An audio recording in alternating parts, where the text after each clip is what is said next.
Il y a des journées où tout semble se contredire. Prenez le 15 avril 2026 en Algérie. D'un côté, une visite papale historique, un message de paix.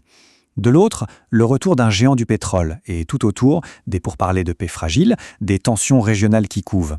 Allez, on plonge dans cette journée complètement folle pour voir ce qu'elle nous révèle sur l'Algérie d'aujourd'hui. La vraie question, c'est ça. Comment est-ce que ces événements, qui n'ont a priori aucun lien entre eux, finissent par dessiner le portrait hyper complexe d'un pays?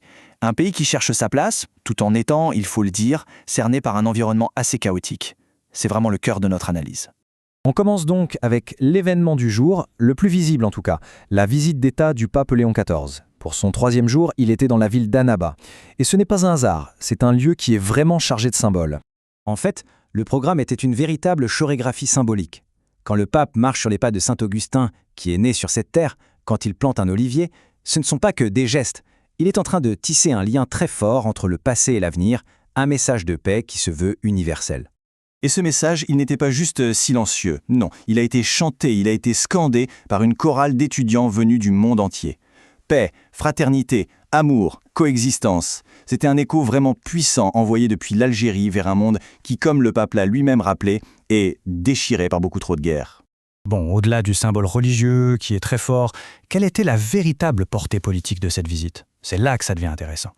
Alors là, c'est fascinant. Il faut bien écouter ce que dit le président algérien. Il ne parle pas seulement de saint Augustin, non.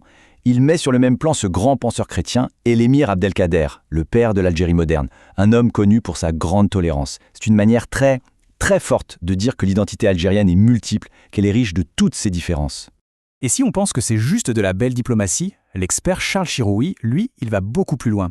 Pour lui, c'est carrément une victoire stratégique, une façon pour l'Algérie de se repositionner comme un acteur majeur du dialogue et en même temps de répondre à tous ceux qui ont voulu ternir son image. Et cette image de stabilité, d'ouverture, ce n'était pas que des mots. Le même jour, une annonce économique majeure est venue prouver que la confiance, elle était de retour. Parce qu'en fait, la confiance, c'est une monnaie d'échange. Quand les signaux diplomatiques sont positifs, en général, l'argent suit. Et ce jour-là, il a suivi. Et la preuve la plus concrète, c'est ça, le grand retour de British Petroleum. Ce n'est pas n'importe qui, BP. Quand un géant comme ça décide de revenir investir massivement dans le secteur minier algérien, avec des technologies de pointe, croyez-moi, tous les marchés de l'énergie dans le monde regardent. Le point crucial, et c'est l'économiste Bard Medouche qui le souligne, c'est l'effet d'entraînement. Le retour de BP, ce n'est pas juste un contrat de plus, c'est un signal, un feu vert qui pourrait en attirer beaucoup d'autres, maintenant qu'ils sont rassurés par ce vote de confiance dans l'économie algérienne. Mais voilà, cette journée du 15 avril, ce n'était pas qu'une succession de bonnes nouvelles. Pendant que l'Algérie célébrait la paix et les affaires, le reste de l'actualité est venu lui rappeler à quel point son environnement est complexe et instable. Le tableau d'ensemble, c'est un véritable échiquier géopolitique. On a des espoirs de désescalade entre les États-Unis et l'Iran, d'un autre côté, des pourparlers historiques mais ultra tendus entre le Liban et Israël, et puis des violences qui persistent à Gaza.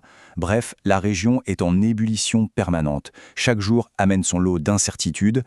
Ce chiffre, c'est un peu le pouls de la région. Le prix du baril de pétrole. Il a un tout petit peu baissé avec l'espoir de discussion entre les États-Unis et l'Iran, mais il reste très haut.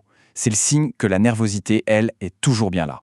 Prenons l'exemple des discussions entre le Liban et Israël. C'est historique, bien sûr, mais regardez le fossé qui les sépare. D'un côté, le Liban dit « on veut d'abord un cessez-le-feu complet ».